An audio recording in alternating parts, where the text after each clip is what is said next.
Taiwán denunció este lunes la presencia de 71 aviones y 5 buques militares chinos en las inmediaciones de la isla. Hay un lugar en el mundo que si se detiene, no solo suben los precios, se detiene el planeta. No es petróleo, no es guerra directa, es algo mucho más silencioso, pero mucho más peligroso. Taiwán. Si viste el video anterior sobre Irán, ya sabes que una sola región puede afectar la gasolina en todo el mundo. Pero Taiwán es diferente. Taiwán no mueve energía, mueve tecnología. Y hoy todo depende de eso. Aquí está la realidad que casi nadie te explica. Taiwán produce más del 60% de los semiconductores del mundo y más del 90% de los más avanzados. ¿Y qué son los semiconductores? Son los cerebros de todo. Tu celular, tu computadora, tu carro, los sistemas militares, la inteligencia artificial. Sin chip, el mundo moderno simplemente no funciona. Y aquí entra el problema.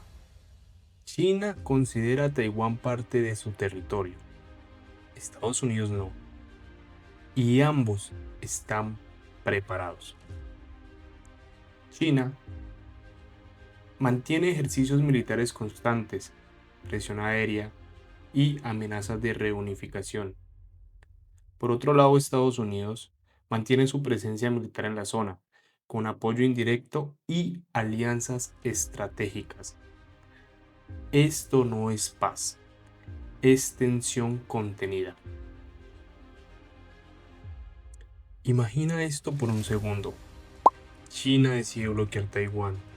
No invadir, no atacar directamente, solo bloquear.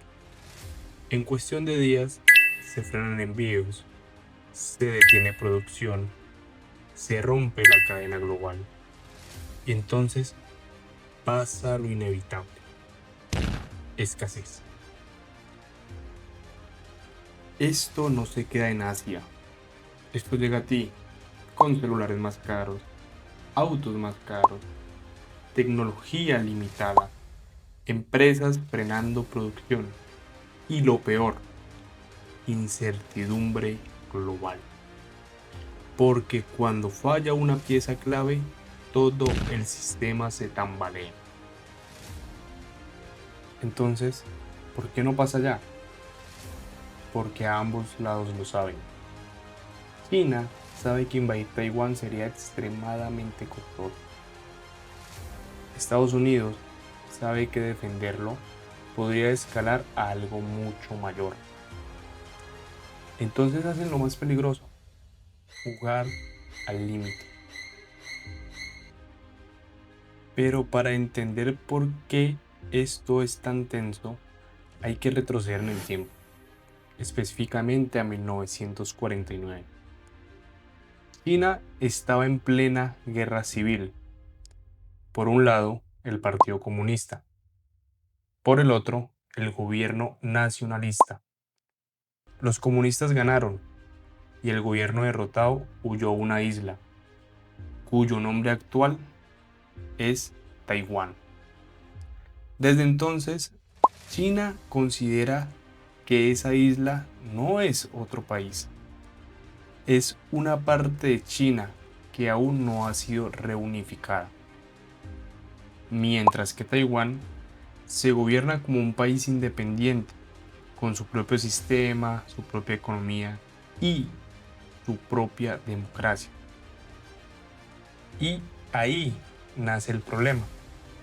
Dos versiones de la misma historia, dos visiones completamente opuestas y ninguna dispuesta a ceder.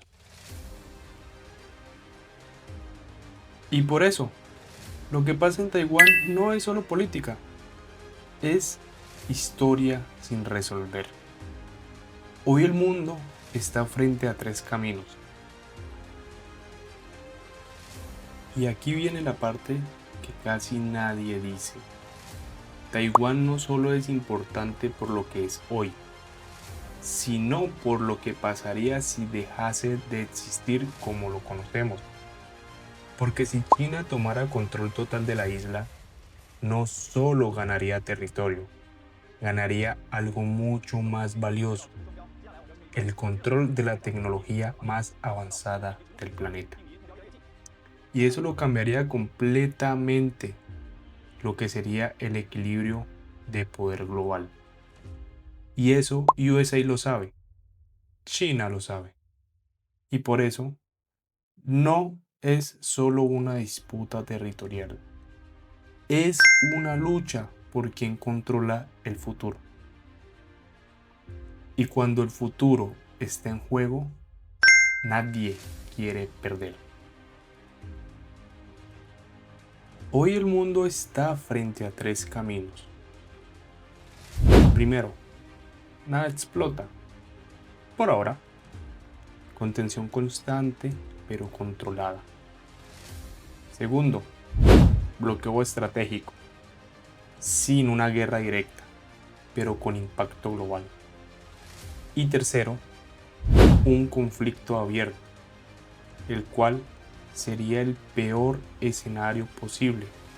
Este último lo cambiaría absolutamente todo. El mundo moderno parece enorme, pero depende de puntos muy pequeños. Hormuz, Irán y ahora Taiwán. Y cuando esos puntos se vuelven inestables, el impacto no es local, es global.